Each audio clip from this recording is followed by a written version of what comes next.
వచనాలు కూడా 20 ప్రసంగాలు నేను చేయగలను. ఒక్కో వచనానికి కొన్ని విలువైన మాటలు ఉన్నాయి. కానీ నేను ఇక్కడ ఆగిపోవాలనుకుంటున్నాను.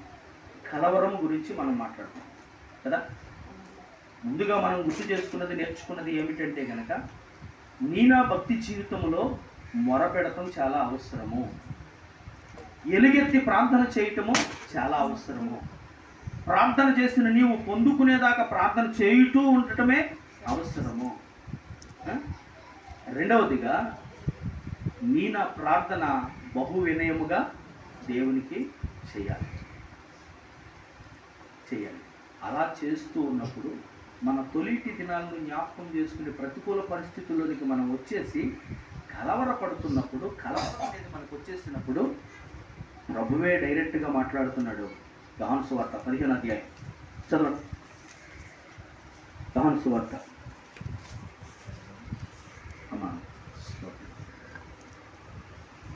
14వ అధ్యాయం మొదటి వచ్చింది.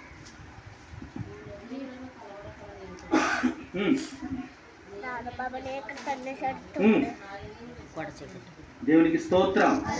ఇప్పుడు ఏమంటున్నాడంటే, కలవరం అనేది బయటికి కనపడదు, హృదయంలో ఉంటుంది. ఆ హృదయంలో ఉన్న కలవరాన్ని బట్టి నా భక్తి జీవితంలో లేదా భక్తుడైన యోబు గురించి గుర్తు చేసుకుంటే, నన్ను కలవరపరుస్తున్న ఈ శ్రమలను బట్టి నాకు ఓదార్పు అనేది లేకుండా పోతుంది అని చెప్పుకుంటున్నాడు. అయితే ఈ భూమి మీద సశరీరుడిగా 33.5 సంవత్సరాలు బ్రతికిన ప్రభువు యోహాను సువార్త 14వ అధ్యాయం మొదటి వచనంలో శిష్యులతో అక్కడ మాట్లాడుతున్నాడు. ఆయన పిల్లలుగా ఉన్న మనతో ఆత్మదేవుడిగా తెలియజేస్తున్నాడు, మీ అంతరంగంలో హృదయం కలవరం అనేది మాడనివ్వద్దు. 3 విషయాలు చెప్పేసి నేను వాక్యాన్ని ముగిస్తాను. దేవునికి స్తోత్రం. కలవరపడనీయొద్దు అని దేవుడు చెప్తున్నాడు కదా. యెషయా గ్రంథము చదువు 21వ అధ్యాయం 4వ వచనం.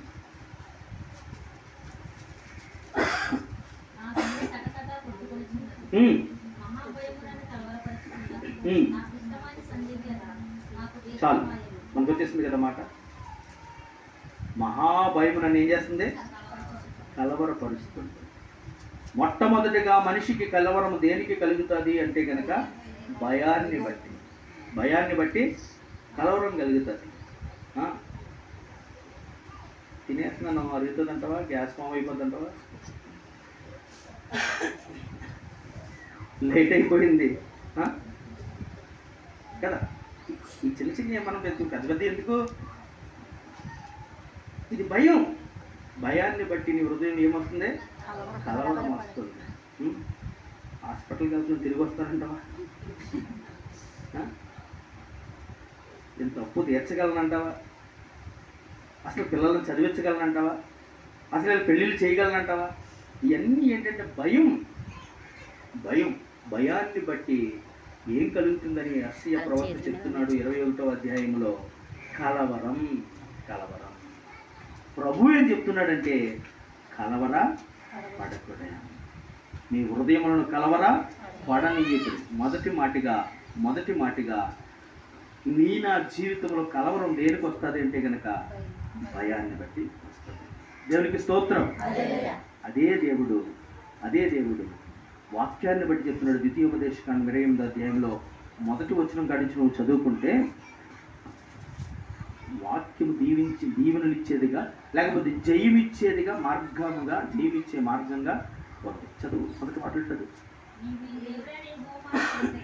నీ దేవుడైన యెహోవా మాట శ్రద్ధగా విని. ఏ మాట అంటే గనక ఈ భయమే నీకు కలవరం కలిగజేస్తుంది గనక భయపడొద్దు అని సంవత్సరానికి 365 రోజులుంటే అదే పరిశుద్ధ గ్రంథంలో 366 సార్లకు పైగా భయపడొద్దు అనే మాట ఉంది అంట. భయపడొద్దు అని చెప్తున్న దేవుడు, భయాన్ని బట్టే నీ హృదయంలో కలవరం వస్తుంది. నువ్వు భయపడొద్దు అని చెప్తున్న దేవుడు, ఇదిగో నీ దేవుడైన నేను నీ దేవుడు ఎలా ఇస్తానని చెప్తున్నాడు అక్కడ 28వ చదువు ఒకసారి.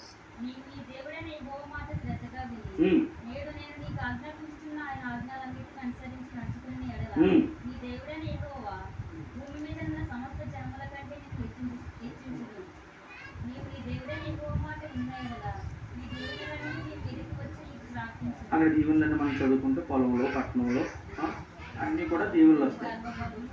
అన్నీ కూడా దీవెనలు. ఎవరు చెప్తున్నారని చెప్తున్నాడు? నేనే చెప్తున్నా, దేవుడు అని చెప్తున్నాడు కదా.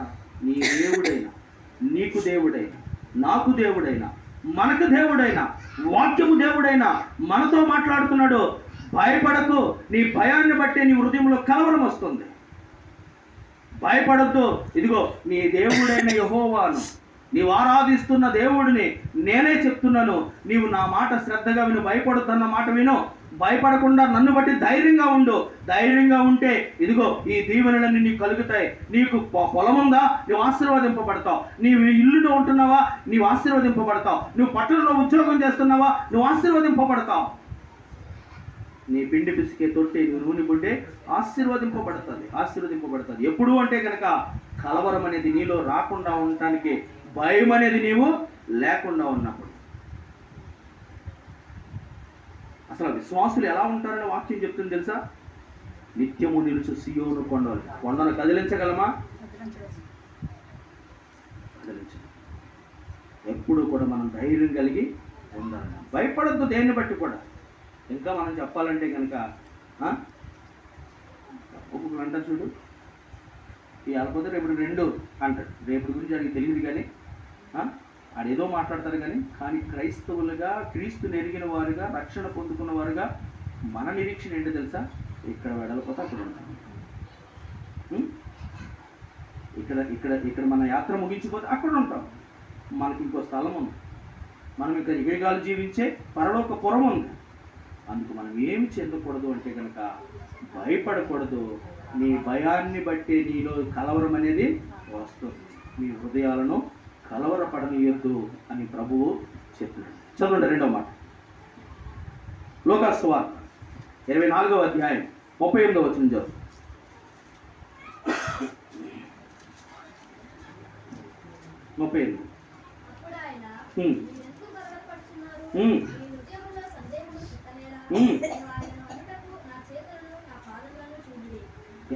ఏం పడుతున్నారంట? ఎవరితో మాట్లాడుతున్నాడు?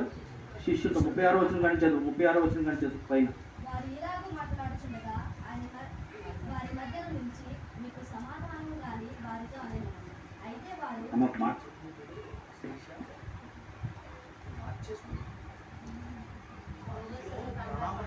ఏం చేస్తామంటే వేరేగా ఇస్తాం. అది నీ మైండ్ సెట్. ఇప్పుడు ఏంటంటే పాట కూడా నీ టోన్ బాగుంటుంది. టోన్ మార్చేసి పాట.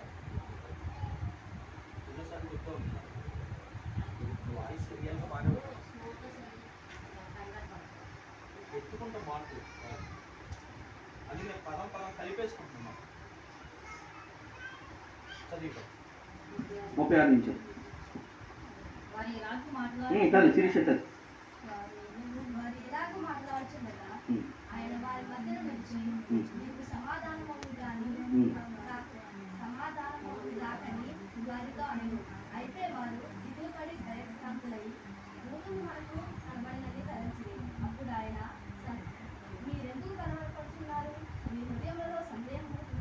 చాలు. రెండవదిగా, మొట్టమొదటిగా నీకు బాహ్యంగా కలిగే భయములను బట్టి హృదయంలో కలవరం కలుగుతుంది. రెండవదిగా సందేహాలను బట్టి కలవరం కలుగుతుంది. సందేహాలను బట్టి. సందేహం అంటే దేవుడికి చేయగలడా? జరుగుతుందా? నీ హృదయంలో ఏమొస్తుంది? ఇప్పుడు సందేహం వస్తుంది. సందేహం వస్తుంది. సందేహించిన వారిని శాపానికి గురైపోయారు. పరిశుద్ధుడు ఏమైపోయారు? శాపం. అంటే దేవుడు అంత శక్తిహీనుడు అనుకుంటున్నాము. నీ హృదయంలో సందేహం అనేది వస్తే కనుక అది కలవరానికి కారణమైపోతుంది. కలవరానికి కారణమైపోతుంది. 3.5 సంవత్సరాలు ప్రభువు వారితో ఉన్నప్పుడు శిష్యులు వారిని ఏమాత్రం గుర్తించలేదు సరికదా?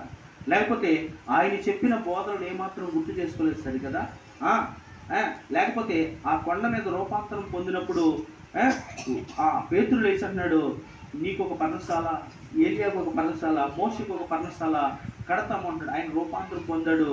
ఏ చాకలి కూడా అంత తెల్లగా చలువు చేయలేనంత హిమం వలె ఆయన వస్త్రాలు ప్రకాశించాయి.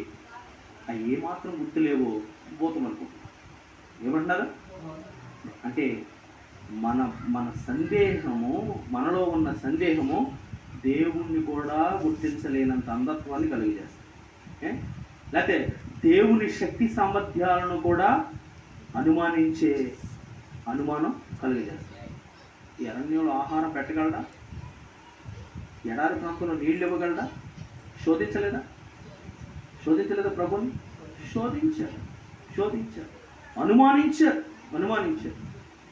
మనం ఒకరా, ఇద్దరమా, లేకపోతే 5 కుటుంబాల, 10 కుటుంబాల, 20 లక్షల జనాభాకి ఇవ్వగలడా? అనుమానం. మాసం ఇవ్వగలడా? అనుమానం. నీలో వచ్చే సందేహాన్ని బట్టి, నీకు కలిగే సందేహాన్ని బట్టి నీ హృదయంలో కలవరం వస్తుంది. యెషయా గ్రంథము 28వ అధ్యాయము 16వ వచనం చదువు.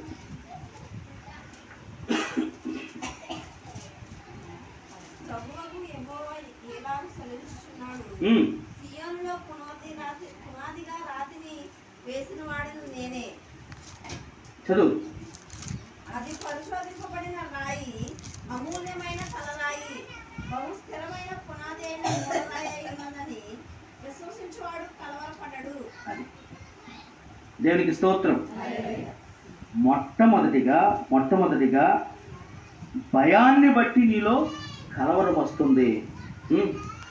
వాక్యాన్ని బట్టి దాన్ని నీవు జయించగలవు. రెండవదిగా సందేహాన్ని బట్టి కలవరం వస్తుంది. విశ్వాసాన్ని బట్టి జయించగలవు. దేన్ని బట్టి?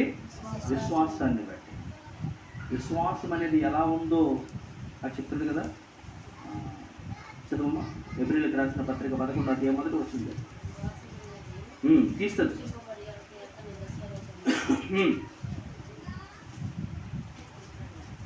11 మొదటి వచ్చింది.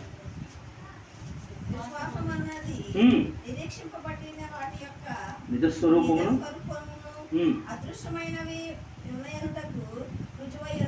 రుజువై ఉన్నది. దేవుడు లేని వాటిని ఉన్నట్టుగాను, ఉన్న వాటిని లేనట్టుగాను చేయగలిగిన వాడు. ఎందుకు మరి సందేహించావా? కలవరం వస్తుంది నీలోని. మీ హృదయములను కలవరపడనీయకుడి, నా యందు విశ్వాసం ఉంచండి అని ప్రభు చెప్తారు. దేవుని యందు విశ్వాసం ఉంచుతున్నారు. వాక్యమైన నా యందు కూడా విశ్వాసం ఉంచండి. మొదటిగా నీ హృదయములో కలవరం అనేది ఎందుకు వస్తుంది అంటే కనుక నీవు భయపడుతున్నావు కనుక నీ హృదయంలో కలవరం వస్తుంది. నీ భయం పోగొట్టాలంటే వాక్యము నిన్ను జయించే వ్యక్తిగా, వాక్యము నమ్మదగినది, పూర్ణాంగీకారానికి యోగ్యమునై ఉన్నది. వాక్యాన్ని నువ్వు జ్ఞాపకం చేసుకుంటే కలవరాన్ని జయించే వ్యక్తిగా ఉంటావు. రెండోదిగా నీ హృదయంలో కలవరం ఎందుకు వస్తుందో తెలుసా? నీకు సందేహపడుతున్నావు. దేవుని శక్తి సామర్థ్యాలు, దేవుని విషయంలో నువ్వేం కలుగున్నావంట? సందేహాలు కలుగున్నావు. అందుకనే ఈ హృదయంలో కలవరం వస్తుంది. మరి ఈ సందేహాన్ని ఎలా జయించగలుగుతాము అంటే కనుక విశ్వాసముతో జయించగలుగుతాం. విశ్వాసము నీకుంటే నువ్వు జయించగలుగుతావు. అందుకని ప్రభు చెప్తున్నాడు, ఆవగించినంత విశ్వాసం ఉంటే నీకు ఏదైనా సాధ్యమే.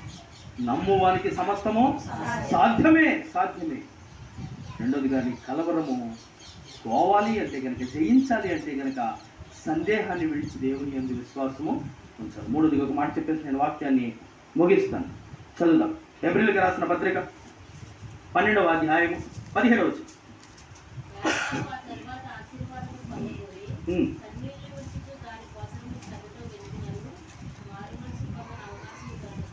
ఎన్నమ్మా 12:15?